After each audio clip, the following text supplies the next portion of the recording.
Orang bisa jadi gubernur, bisa jadi bupati, bisa jadi wali kota, bisa memimpin banyak orang, tapi tidak mampu memimpin 2 anak di rumah.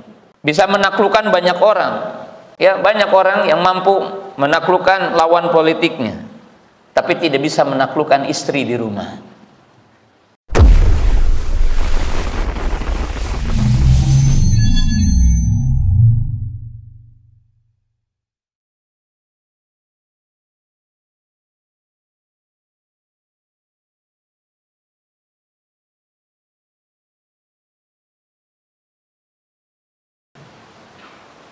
Bismillah. Assalamualaikum warahmatullahi wabarakatuh. Alhamdulillah hamdan katsiran tayyiban mubarakan fi kama yuhibbu rabbuna wa yardah. Asyhadu an la ilaha illallah wahdahu la syarikalah wa asyhadu anna Muhammadan abduhu wa rasuluh. Wassalatu wassalamu ala rasulillah wa ala alihi wa ashabihi wa man tabi'ahum bi ihsanin ila yaumiddin, amma ba'du. Ya ayyuhalladzina amanu taqullaha haqqa tuqatih muslimun. Kaum muslimin, para jamaah, para penuntut ilmu yang dimuliakan Allah Subhanahu wa taala,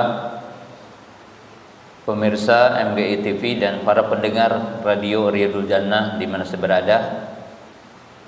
Pertama, marilah kita untuk senantiasa bersyukur kepada Allah Subhanahu wa taala yang menganugerahkan kepada kita banyak nikmat, terutama nikmat iman, nikmat Islam, nikmat kita berada di atas sunnah Rasulullah sallallahu alaihi wasallam, dan nikmat sehat, sehingga pada kesempatan malam yang berbahagia ini kita dapat berkumpul di masjid yang mulia ini. Demikian juga rasa syukur, terima kasih saya sampaikan kepada pengurus masjid Gelora Indah di Kota Purwokerto, yang masjid yang alhamdulillah masjid nyaman, indah. Mudah-mudahan menjadi salah satu amal jariah, terutama bagi yang membangun masjid ini dan bagi kita yang memakmurkan masjid ini. Kaum muslimin, para jamaah, para penuntut ilmu yang dimuliakan Allah Ta'ala, pemirsa MGI TV dan para pendengar Radio Riyadul Jannah di mana berada. Ada ungkapan yang itu diungkapkan oleh kaum orientalis yang mengatakan bagaimana satu negara dihancurkan dari sisi tatanan kehidupannya, budayanya, agamanya, dan tata kelola kehidupannya. Bagaimana satu negara dikuasai oleh satu negara yang lain, terutama berkaitan dengan negara-negara Islam. Kaum muslimin, jamaah yang dimuliakan Allah Subhanahu wa taala, satu negara budayanya akan bergeser berkaitan dengan budi pekertinya, akhlaknya rusak, dan berbagai sisi ekonominya, politik dan sebagainya. Maka disebutkan ada 3 langkah yang bisa menghancurkan satu kekuatan negara. Yang pertama, menghilangkan peran orang tua, khususnya wanita, dalam keluarga. menghilangkan peran orang tua, khususnya wanita, dalam mendidik keluarga.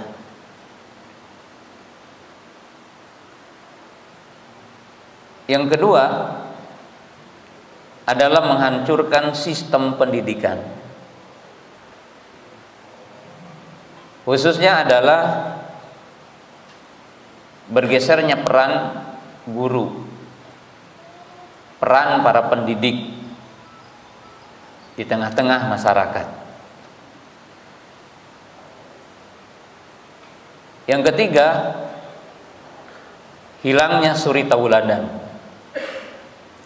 Jadi hilangnya role model di tengah-tengah generasi.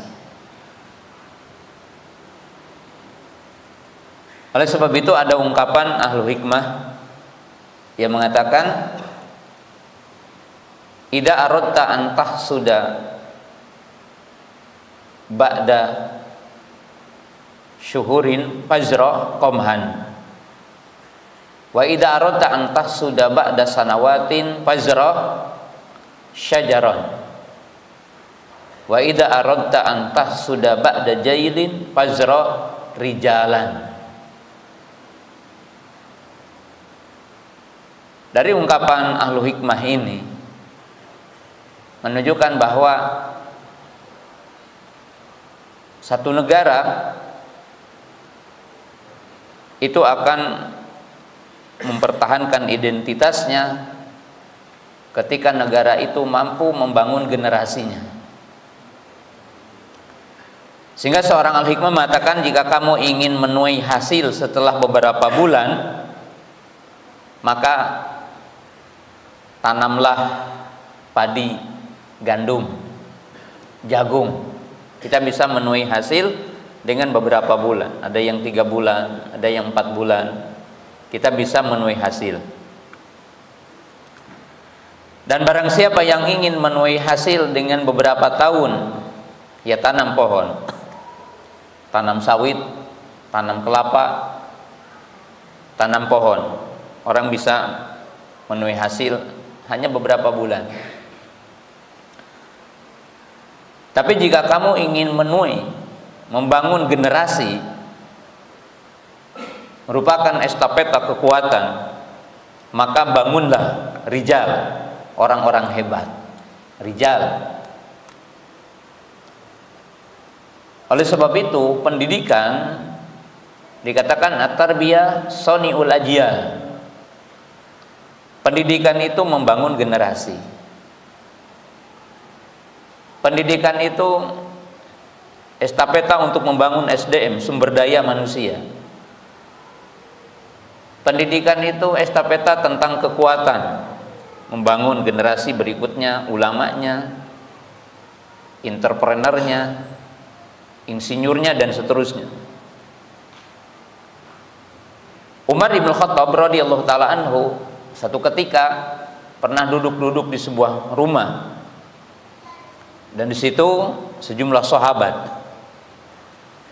Dan ketika beliau menjadi Amirul Mukminin, ketika beliau menjadi khalifah, berarti di situ ada sahabat, juga ada tabi'in.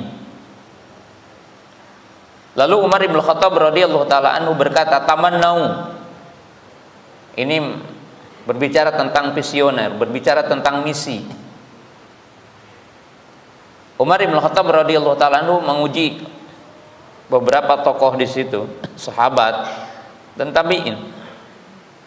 Bahkan mungkin di situ ada ya, pekerja-pekerja negara. Beliau bertanya, tamannau, sebutkan cita-cita kalian, apa visi kalian, punya visi dan misi apa? Lalu berkata salah seorang di antara mereka, aku berharap rumah ini dipenuhi dengan emas.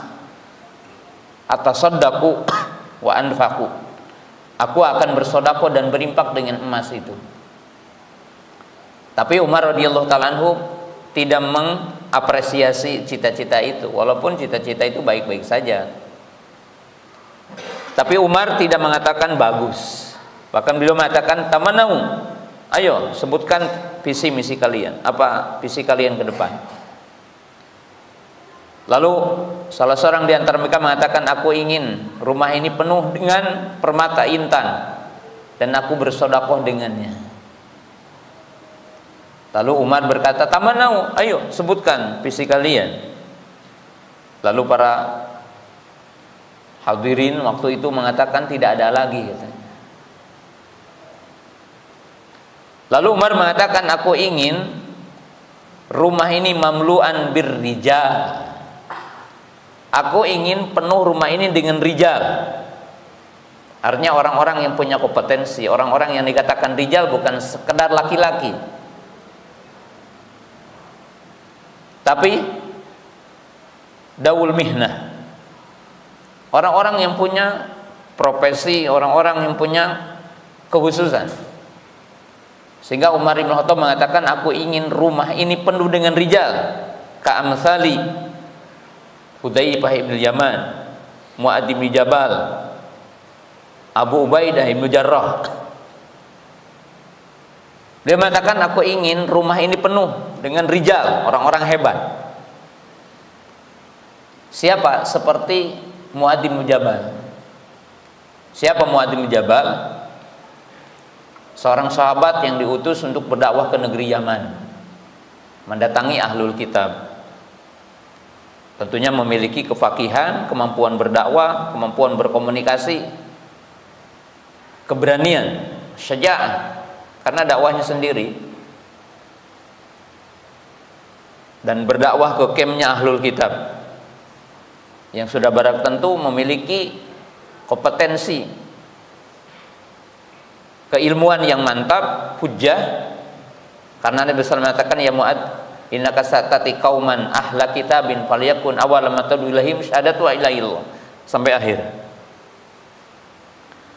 Abu Ubaidah bin Jarrah adalah panglima perang yang kata Nabi SAW satu itu berbanding 1000 orang. Jadi Abu Ubaidah bin Jarrah radhiyallahu taala anhu seorang panglima perang yang satu itu sama dengan 1000. Jadi dari sisi keimanan, ketakwaannya, kehebatannya, kekuatan fisiknya berbanding 1000 yang lain. Dan seperti Hudzaifah bin Yaman. Hudzaifah bin Yaman adalah sahabat yang menghafal hadis-hadis tentang rahasia, pemegang rahasia. Hafal tentang siapa orang munafik, ya, hadis-hadis tentang fitnah. Dan beliau mengatakan, aku ingin ada sejumlah orang yang seperti Amr ibn Sa'ad yang bekerja denganku mengurus negara ini. Menunjukkan kaum muslimin, pemirsa yang dirahmati Allah Subhanahu wa taala, bahwa kemajuan satu negara ditentukan dengan pendidikan. Kemajuan satu negara ditentukan dengan keberadaan para pendidik yang memiliki kompetensi, pendidik-pendidik yang hebat, dan adanya lembaga-lembaga pendidikan, tentunya lembaga pendidikan yang unggul, bermutu, berkualitas, bukan hanya pendidikan ada tapi tidak berkualitas, gitu ya. Oleh sebab itu, salah seorang orientalis itu mengatakan bagaimana menghancurkan satu negara. Menghancurkan satu negara,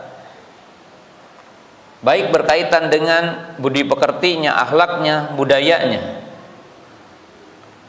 norma tata keramanya, kekuatan politiknya, kekuatan ekonominya, itu dihancurkan dengan 3 langkah. Langkah yang pertama yaitu merusak peran orang tua dalam pendidikan, peran orang tua dalam rumah tangga, mendidik. Antum semua yang ada di depan saya, antum yang udah nikah, itu tidak lepas dari 3 profesi yang mesti digeluti oleh antum: al-ab, waz-zawj, wal muallim atau murabbi. Setiap kita, saya itu memiliki 3 peran. Peran yang pertama sebagai bapak, peran kedua sebagai suami, peran ketiga sebagai guru. Kita guru untuk istri, kita guru untuk anak kita.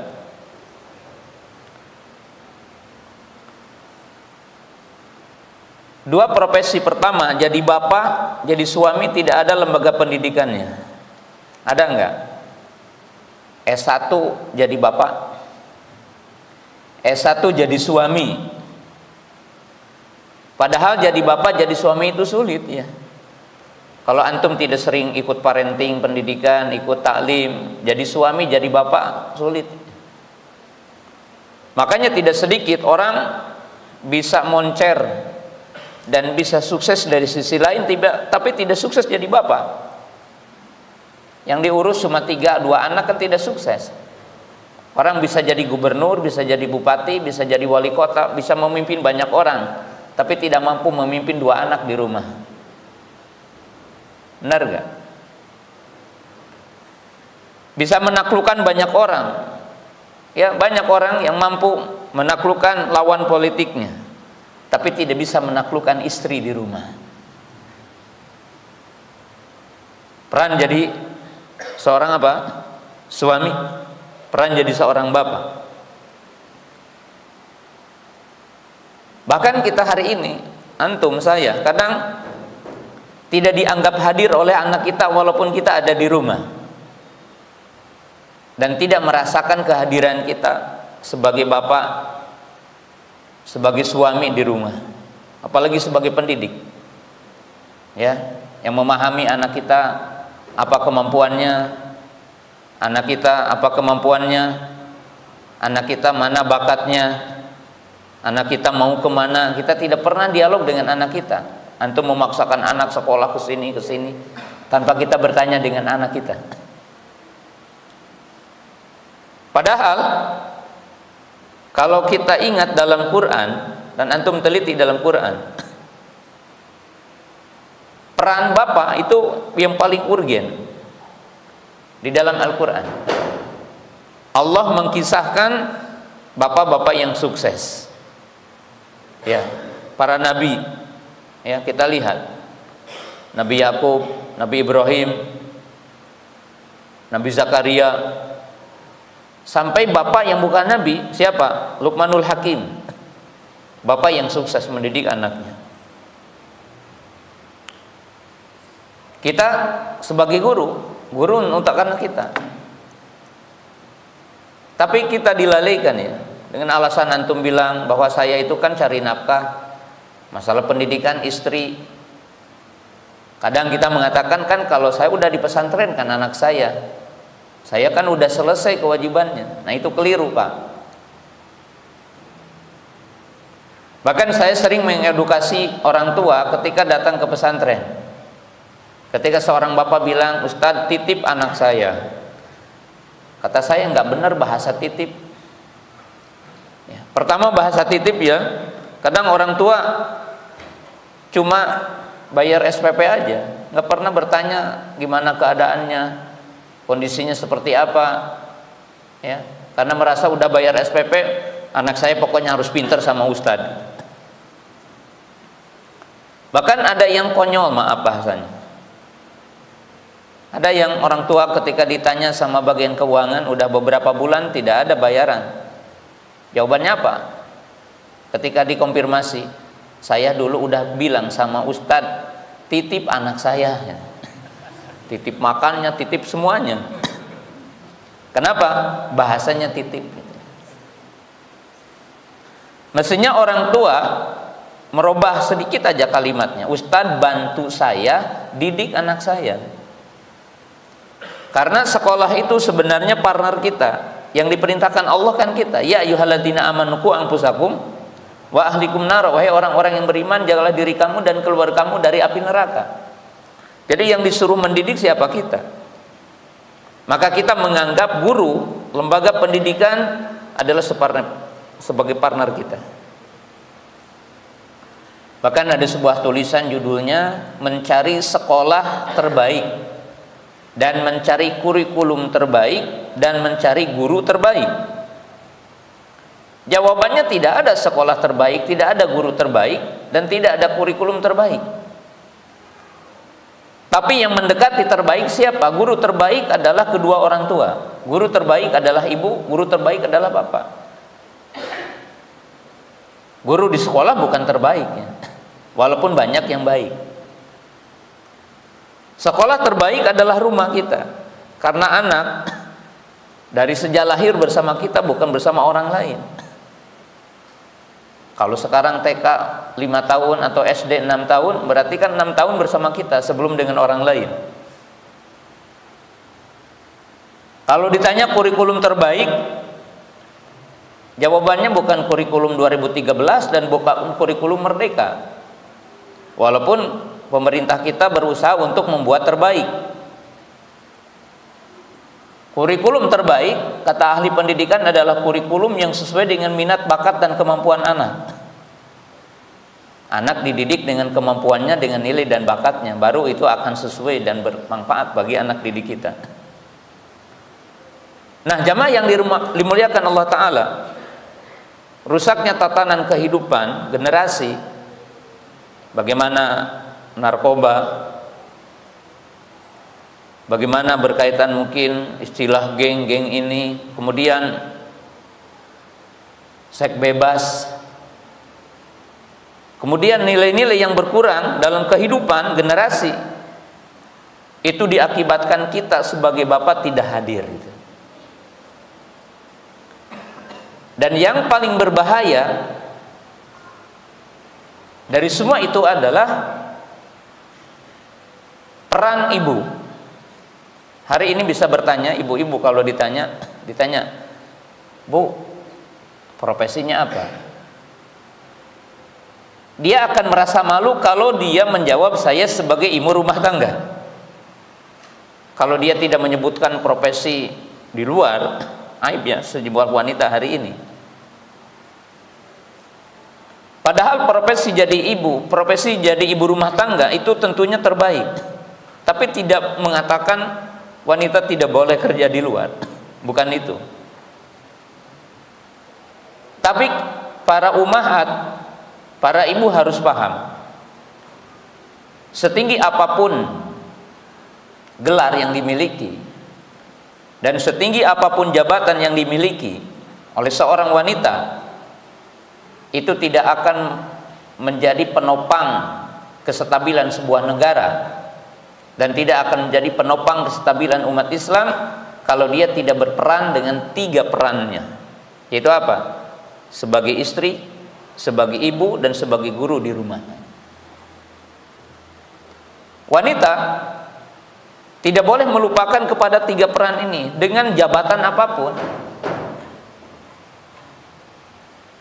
Kalau ditakdirkan wanita jadi presiden atau jadi gubernur atau jadi bupati, dan bukan berarti saya setuju dengan peran itu, tapi dia tidak boleh melupakan bahwa dia adalah sebagai pembimbing anaknya di rumah. Dia adalah sebagai orang yang harus berkhidmat kepada suaminya di rumahnya, dan dia pun sebagai guru bagi anak di rumahnya. Nah, jika peran ini hilang dan jika peran ini rusak dan tidak diperhatikan oleh kita, oleh antum nih sebagai bapak mendidik anak, itu pasti rusak generasi itu.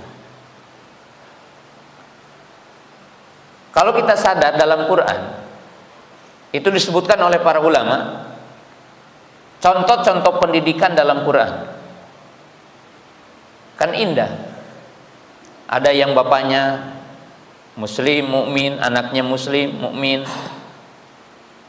Bapaknya soleh, anaknya soleh. Allah menggambarkan contoh Nabi Ibrahim dengan anaknya. Allah Subhanahu wa Ta'ala mencontohkan bapak yang soleh, mukmin, muslim, anaknya kafir. Nabi Nuh dengan anaknya. Allah Subhanahu wa Ta'ala memberikan contoh, bapaknya soleh, anaknya maksiat. Dicontohkan kisah Nabi Yakub dengan sejumlah anaknya sebelum bertaubat. Bagaimana di situ? Mengayomi dan sebagainya. Jadi Quran itu lengkap. Kalau kita ingin tahu tentang pendidikan, ya tahu Quran. Allah Subhanahu wa taala mengkisahkan, lihat oleh antum dalam Quran, disebutkan bentuk dialog. Pendidikan itu duduk, mujalasah, bertanya, berdialog gitu ya. Jadi pendidikan itu bapak atau ibu bukan seperti tukang parkir. Bukan profesi tukang parkir tidak baik, bukan. Artinya tidak berfungsi seperti tukang parkir. Tukang parkir kan kanan, kiri, bapak hanya bisa nyuruh, bisa melarang, bisa marah. Itu bukan bapak itu. Tapi bapak itu yang mampu duduk, bertanya, dapat berdialog dengan anak, apa kebutuhannya, apa kekurangan anak, apa maunya. Kan dalam Al-Quran sudah disebutkan 17 kali dialog orang tua dengan anak. Ini bapak-bapak nih kita nih. Dan yang uniknya disebutkan 14 kali bapak dengan anak. Jadi 14 kali dialog bapak dengan anak. 2 kali ibu dengan anaknya, dan 1 kali tidak disebutkan identitas kedua orang tuanya. Disebutkan dalam Quran. Contoh Nabi Ibrahim alaihissalam dengan putranya Ismail, kan dialog dalam Quran disebutkan, aku tadi malam mimpi untuk menyembelihmu. Pandur madataro, bagaimana pendapatmu? Lihatnya, ini wahyu masih dialog. Antum ingin memaksa anak untuk kuliah ini paksaan, ya nggak pernah dialog dulu. Nabi Ibrahim dialog, padahal itu wahyu udah benar 100%, tapi masih bisa bertanya dulu. Bagaimana Nabi Yakub alaihissalam memperhatikan anaknya sampai sakratul maut. Kalau antum kan saya merasa kalau udah di pesantren, saya udah selesai nih ngedidik gitu. Kalau udah nikah, udah bebas katanya saya. Anak saya udah pada nikah. Tapi ternyata Nabi Yakub alaihissalam mendidik anak sepanjang hayat. Am kuntum syuhada id hadara Yaqub al-mautu id qala li bandihi ma ta'buduna min ba'di qalu na'budu ilahaka wa ilaha abaika Ibrahim wa Ismaila wa Ishaq ilaha wahida wa nahnu lahu muslimun. Ketika datang sakratul maut, kumpulkan anaknya, merasakan akan datang kematian, kumpulkan anaknya dan cucunya, dan dipastikan apa yang kalian akan sembah jika aku meninggal dunia. Serempak anaknya mengatakan, kami akan menyembah ilah nenek moyangmu Ibrahim, Ismail, Ishak, ilah yang satu, dan kami berserah diri kepadanya. Kalau kita hari ini apa? Nak, hati-hati sawah yang di sana. Nak, hati-hati kebun yang di sana. Hati-hati toko yang di sana tuh. Itu sampai sakratul maut, itu dunia gitu. Nah, kita lalai ya. Jadi Al-Quran telah mengedukasi bagaimana generasi itu dapat terjaga fitrahnya. Bagaimana generasi itu menjadi generasi robbani, generasi yang tangguh. Itu dengan pendidikan. Para ibu, para ummahat memiliki peranan penting dalam pendidikan.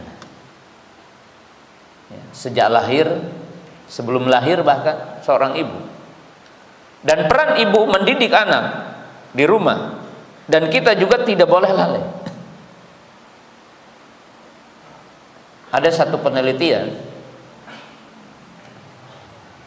di dunia, dan ini bukan hanya dunia Islam,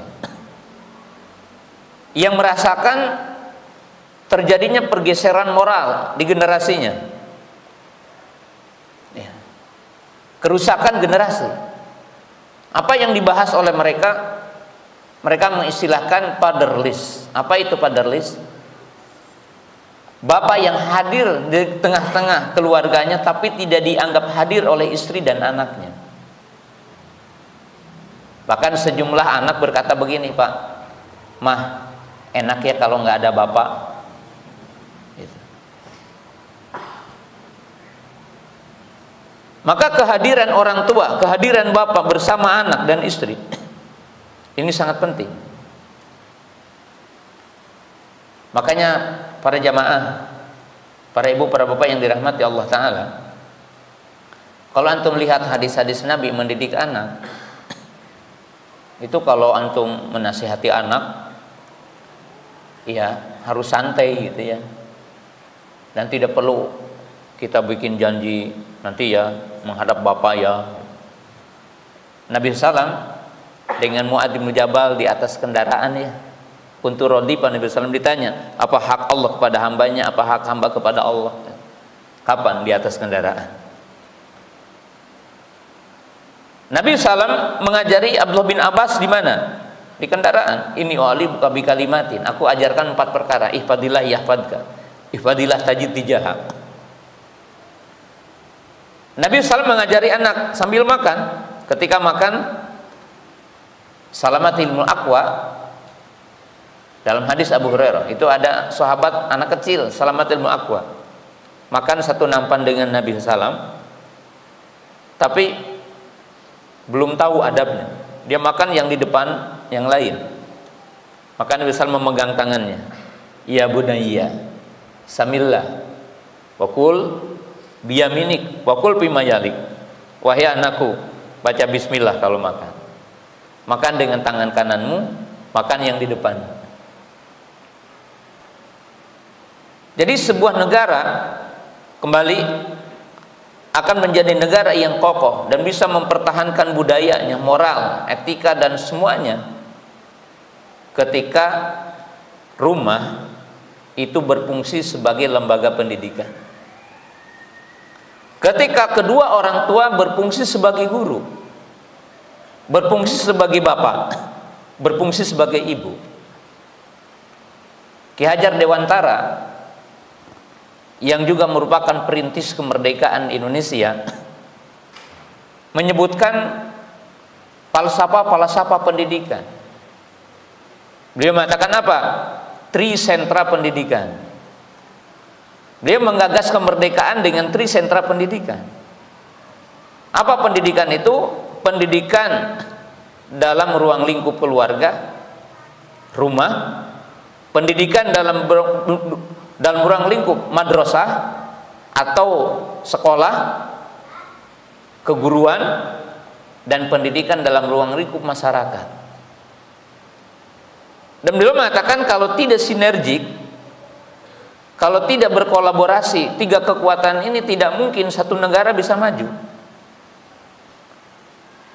Ya, sekarang tergambar nggak di negara kita hari ini? Lembaga pendidikan di sebuah negara atau di sebuah daerah, katakanlah di Kabupaten Banyumas ini, ada enggak hubungan antara sekolah dengan orang tua? Ya, gimana? Sekarang kan seringnya gap itu ya. Ada komite monsternya sekolah yang menakutkan, mungkin sebagian begitu. Tidak berfungsi untuk berkolaborasi. Masyarakat kita agak sulit sekarang. Contohnya apa? Lingkungan masyarakat kita sebagai tempat untuk belajar. Contohnya di sebuah daerah di Indonesia ada nggak rumah sakit yang merupakan partner untuk lembaga pendidikan? Ada nggak tempat edukasi gitu ya, ruangan edukasi observasi umpamanya untuk sekolah? Katakanlah ada SMP di sini belajar tentang anatomi manusia, belajar tentang jantung, apa fungsinya. Bisa nggak sekarang ke rumah sakit ternama di Banyumas ini, yang anak-anak SMP atau anak SD belajar tentang jantung dan edukasi oleh dokter jantung, ada tempatnya belajar nih fungsinya, sehingga tidak banyak anak yang kecil ya jantung. Sekarang ginjal, kan banyak sekarang anak-anak umur 7 tahun di bawah 15 tahun udah gagal ginjal hari ini. Kenapa? Minumannya, makanannya nggak jelas gitu. Nah ini yang dinamakan pendidikannya tidak kontekstual. Jadi kalau kita berbicara bagaimana kemajuan negara adalah berbicara pendidikan tadi, bahwa kita harus mampu bagaimana mensinergikan 3 kekuatan itu. lingkungan masyarakat, kemudian rumah dan sekolah bersinergi. Dan dibuat kerangkanya, definisinya yang benar. Ya. Ya, itu langkah yang pertama ya. Dan kita umat Islam harus mengantisipasi itu. Jadi untuk kemajuan sebuah negara dan untuk mempertahankan budaya, itu memperkokoh fungsi keluarga, fungsi orang tua, fungsi bapak, fungsi ibu dalam pendidikan. Yang kedua, hancurnya satu negara dan dikuasai oleh pihak orang lain ketika satu kehidupan manusia dijauhkan dari pendidiknya. Di mana di sini ada dua hal. Satu, lemahnya kompetensi guru dan para pendidik. Dan yang kedua, lemahnya penghargaan terhadap guru. Oleh sebab itu disebutkan dalam akidah ahli sunnah yang merupakan dalil juga dari syar'i, bahwa satu umat atau kalian umat Islam akan senantiasa berada dalam kemuliaan, kekuatan selama menghormati dua orang. Jadi artinya dua kekuatan apa? Penguasanya dan ulamanya. Jadi kaum muslimin jamaah yang dirahmati Allah Subhanahu wa taala, bagaimana kita mempertahankan kemerdekaan Indonesia ini? Dan bagaimana kita memajukan? Poin yang sangat penting adalah meningkatkan kompetensi guru.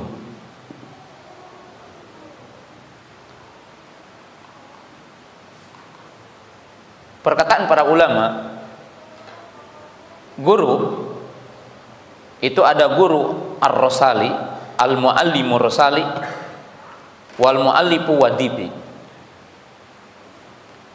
Guru itu ada yang sekedar berperan sebagai pekerja, di mana mengajar sekedar untuk mencari uang.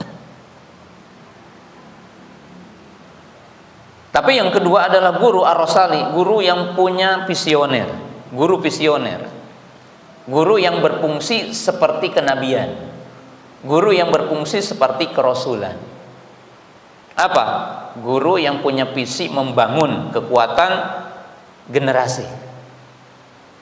Jadi ketika guru itu ngajar, tidak semata-mata menghabiskan materi pelajaran, tidak hanya menyampaikan materi, tapi apa? Membangun kemampuan berpikir, membangun karakter, membangun skill. Untuk apa? Untuk masa depan negara, untuk masa depan umat Islam, dan masa depan individu anak. Mungkin hari ini banyak di antara kita guru hadir hanya, saya punya berapa jam sih? Sampai jam berapa saya ngajar? Dan dia tidak bisa hidup dengan anak, mengedukasi anak, bertanya sebagaimana Nabi SAW. Tidak berfungsi untuk membentuk karakter akhlak. Innama bu'istu liutammima makarimal akhlak. Kalau muallim, mudarris, murabbi, ar-rasali, visioner, punya visi. Oleh sebab itu guru kita, guru-guru kita di pesantren wajib ditingkatkan kompetensinya, kemampuan untuk jadi guru betul-betul, kematangan ilmu, kematangan kepribadiannya, kematangan dari sisi sosialnya. Itu guru-guru yang mestinya. Kenapa? Karena guru itu disebutkan Presiden kita Pak Jokowi pernah mengatakan guru adalah penggerak Indonesia maju. Ada yang mengatakan guru itu adalah rahimnya negara, rahimnya umat Islam. Apa yang dimaksud guru rahimnya negara? Karena guru itu yang akan mengeluarkan generasi baru yang memiliki kompetensi, memiliki keilmuan yang matang. Itu guru.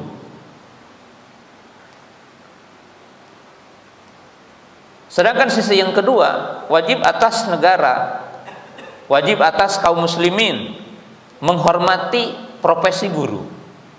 Dan semua guru harus merasakan itu profesi yang paling mulia. Karena pendidikan itu profesi yang paling mulia, profesi yang paling sulit, juga profesi yang paling membahayakan.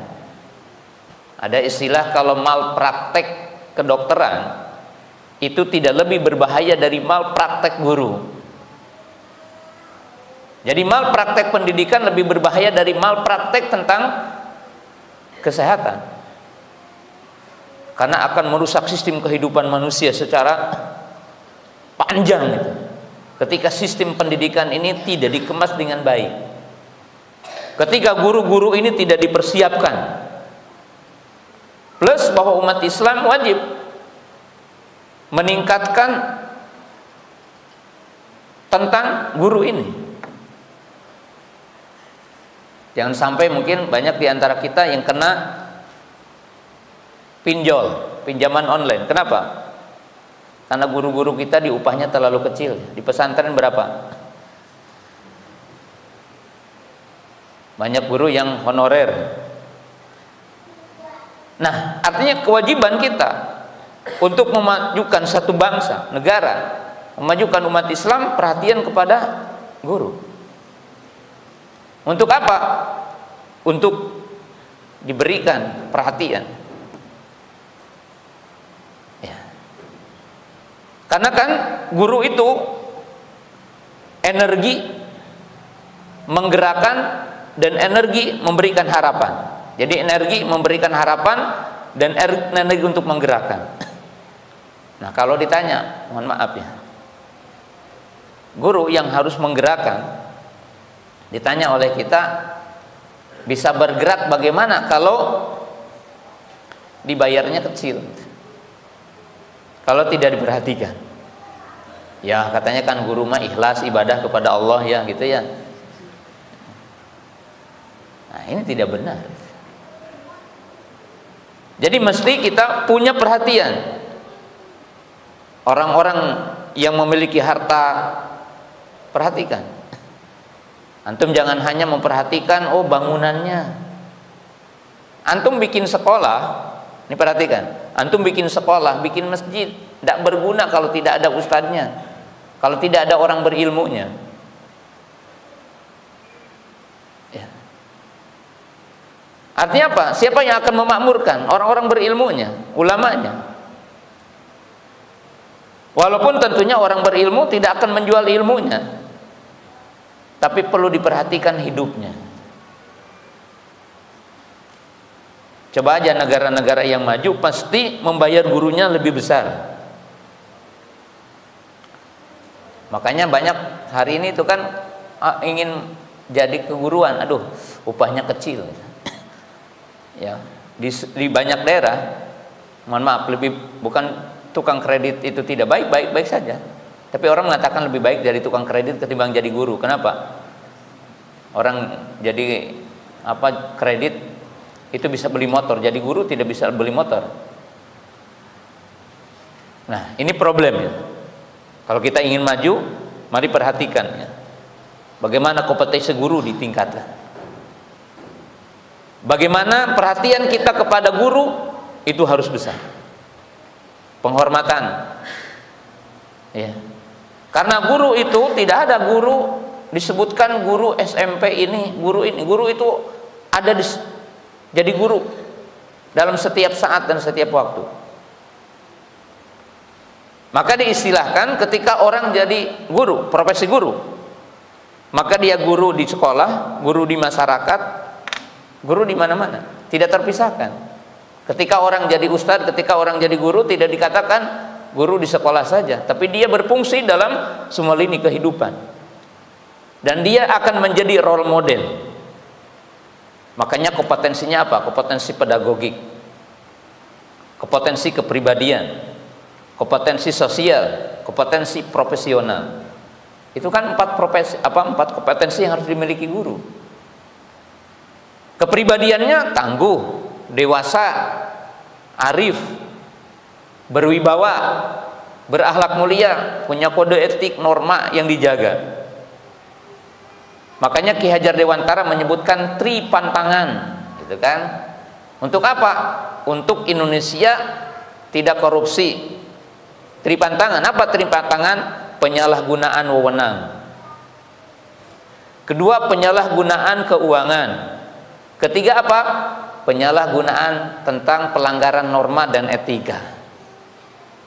Coba kalau tri pantangan itu diajarkan betul ya, menjadi karakter anak bangsa ini, nggak ada korupsi ini. Pengelolaan sekolah akan efektif, efisien. Kenapa? Ya, sekolah akan lebih baik. Terakhir apa? Terakhir adalah berkaitan dengan role model, suri tauladan. Anak muda hari ini, generasi milenial ini mungkin dijauhkan dari role modelnya. Anak-anak kita mungkin kenal nggak dengan Abu Bakar? Kenal dengan siapa itu Utsman, Umar, Ali radhiyallahu taala anhu? Kenal siapa Imam Bukhari, kenal siapa Imam Muslim? Bahkan mungkin anak hari ini masih kenal nggak dengan pencetus kemerdekaan, tokoh-tokoh yang memerdekakan, pejuang-pejuang? Ya, anak-anak kita kan sekarang apa? Korea gitu yang dilihat gitu kan ya. Nah, ketika sebuah generasi dilupakan dengan sejarahnya, yang menjadi imam bagi dia, pemimpin dalam hidup, menjadi role modelnya, sebuah negara akan hilang arah gitu. Kenapa? Karena yang menjadi pijakan dia berpikir, pijakan dia untuk moral, pijakan untuk beretika. Kan dalam hal ini para ahli pendidikan udah mau tak balik ini, bikin kurikulum dari sejak dulu ya, sampai hilangnya ujian nasional. Dan saya dari dulu berdoa semoga tidak ada lagi ujian nasional, karena dianggap tidak relevan dengan kehidupan nyata ya, dan penilaian yang tidak autentik dengan itu gitu, dalam dunia pendidikan. Merdeka Belajar itu sekarang itu mengambil falsafah dari Ki Hajar Dewantara. Kan Ki Hajar Dewantara menyebutkan apa? 6 prinsip pendidikan. Trikon, trilogi, trisentra, trikon, kontinu, konvergen, konsentris. Ya.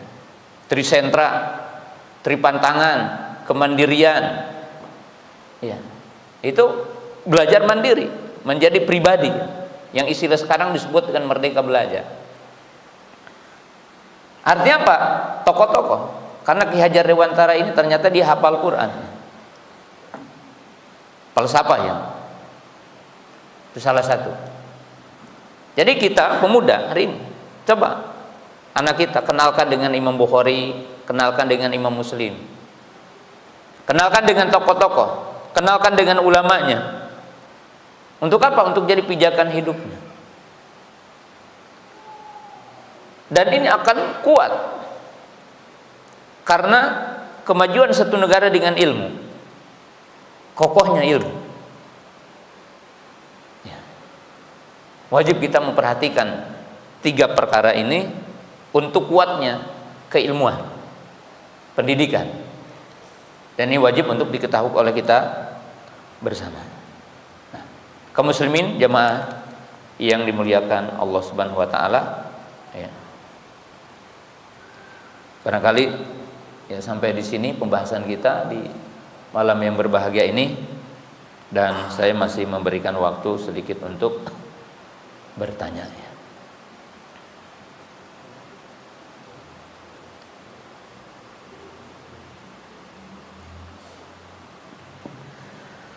Bagaimana membagi waktu antara mencari nafkah, belajar, mendidik istri dan anak?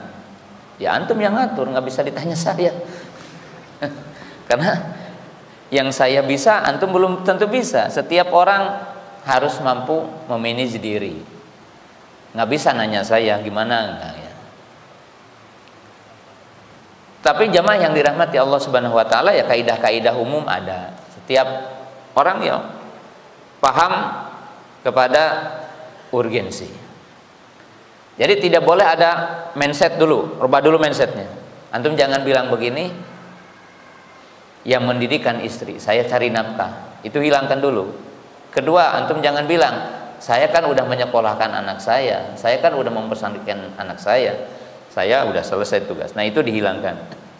Ya, kita punya perhatian. Kedua, antum pahami dulu bahwa mencari nafkah kan untuk apa? Mencari nafkah untuk anak, untuk istri, untuk apa? Untuk bisa sekolah, memenuhi hak kewajiban kita. Berarti apa? Kita tidak boleh gitu ya, tiap pekan lembur gitu ya. Sementara kita juga udah terukur, udah cukup nih anak, lembur gitu kan. Hartanya dicari, anaknya tidak dididik, buat apa? Kata Nabi SAW, tidak ada pemberian orang tua kepada anak yang melebihi pemberian pendidikan. Berarti apa? Orang tua tidak hanya memberikan tempat tinggal, tidak hanya memberikan makan dan minum, dan tidak cukup hanya memberikan pakaian. Kemudian di zaman hari ini, mendidik anak tidak harus antum ngasih materi.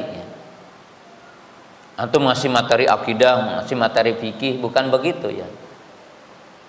Karena saya kira hari ini udah cukup kalau bentuk materi. Apalagi anak kita udah di pesantren, mungkin sebagiannya. Antum juga sekolah sekarang full day gitu, sekolah sampai jam 4. Tapi bagaimana antum mendidik anak? Mendidik anak itu cukup dengan 3 hal yang sangat penting.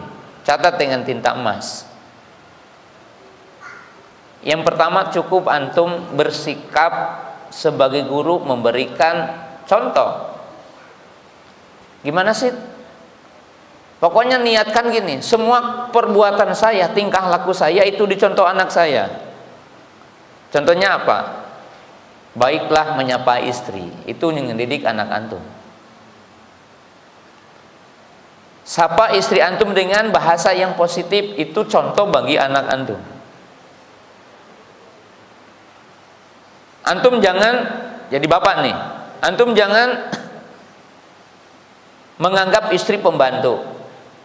Kali-kali antum nyapu, nyetrika, masak, itu contoh, cukup, itu pendidikan. Itu yang pertama. Antum jangan, wah saya anggota DPR masa nyapu, enggak ya. Nabi SAW itu kan presiden ya, nyapu. Itu yang pertama. Semua tingkah laku kita adalah contoh. Yang kedua, bisa bergurau dengan anak, itu pendidikan. Bisa bermain, bisa bergurau, bisa duduk dengan anak, cukup, itu pendidikan. Karena yang ditunggu oleh anak adalah nilai kasih sayang. Nilai kasih sayang. Edukasi anak dengan contoh. Kalau antum punya harta, bawa anak untuk, nah ayo kita bagi-bagi, cukup. Nggak usah kasih materi. Bahkan mungkin hari ini tidak perlu ya. Anak sorenya, malamnya, sekolah-sekolah hari ini kan udah tuntas ya. Nggak ada lagi istilah anak dikasih PR. Hari ini udah sampai jam 4 ya. Antum mau mendolimi anak gitu, di rumah disuruh belajar lagi, udah sampai jam 4. Hari ini banyak sekolah begitu. Ke rumah apa? Waktu untuk bermain, terutama anak-anak SD. Waktu untuk bermain dengan antum. Yang ketiga apa? Yang ketiga, ya, mengedukasi skill hidup.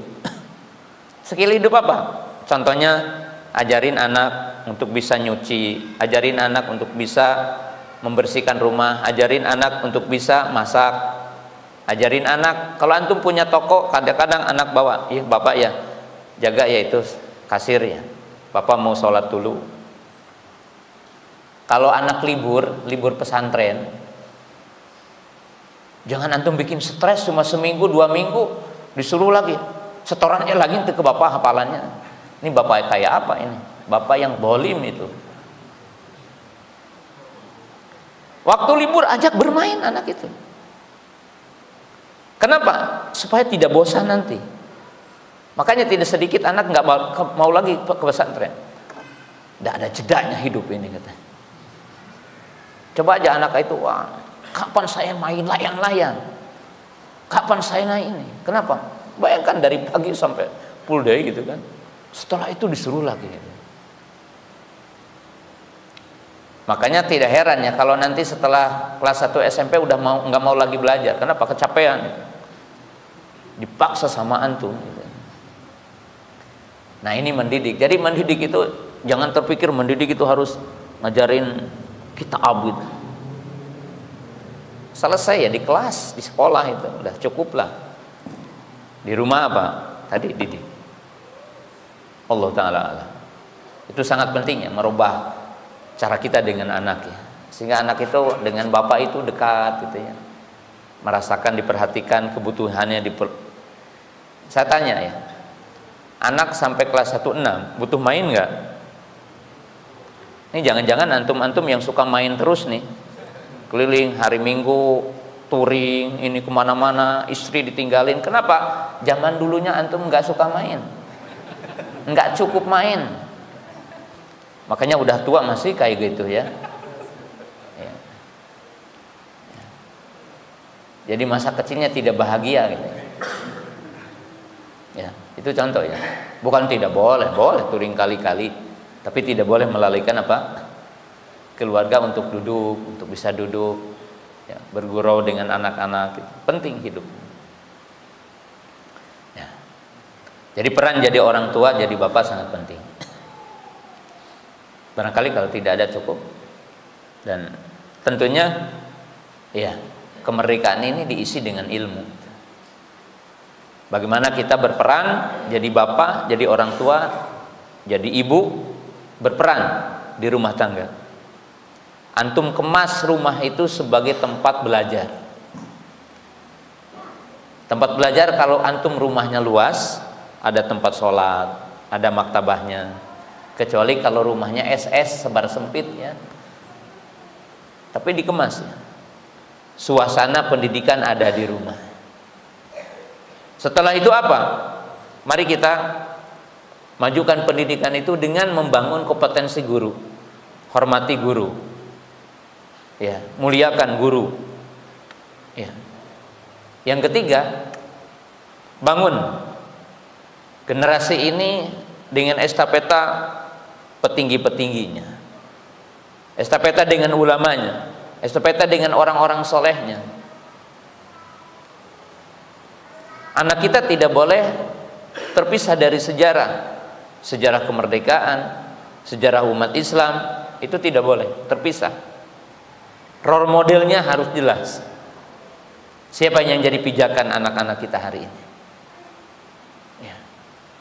Apa yang diingat oleh mereka Ronaldo dan Messi? Atau yang diingat oleh mereka para ulama, Syekh bin Baz, Utsaimin, dan ulama-ulama yang lainnya, ulama di negara ini? Kenal nggak dengan ulamanya? Atau yang dikenal adalah yang ada di YouTube hari ini? Nah, siapa tokohnya? Nah, kalau dipisahkan dari tokohnya, maka tentunya akan terjadi kehancuran masa yang akan datang, dan kita tidak bisa mempertahankan kekuatan ini. Mudah-mudahan Allah Subhanahu wa taala memberikan taufik dan hidayah kepada kita dan kekuatan khususnya bagi kita berperan sebagai bapak, sebagai suami, sebagai guru, sebagai ibu, sebagai istri, sebagai guru. Dan ini sangat penting, peran rumah tangga untuk sebagai lembaga pendidikan. Subhanakallahumma bihamdika asyhadu an la ilaha illa anta astaghfiruka wa atubu ilaik. Assalamualaikum warahmatullahi wabarakatuh.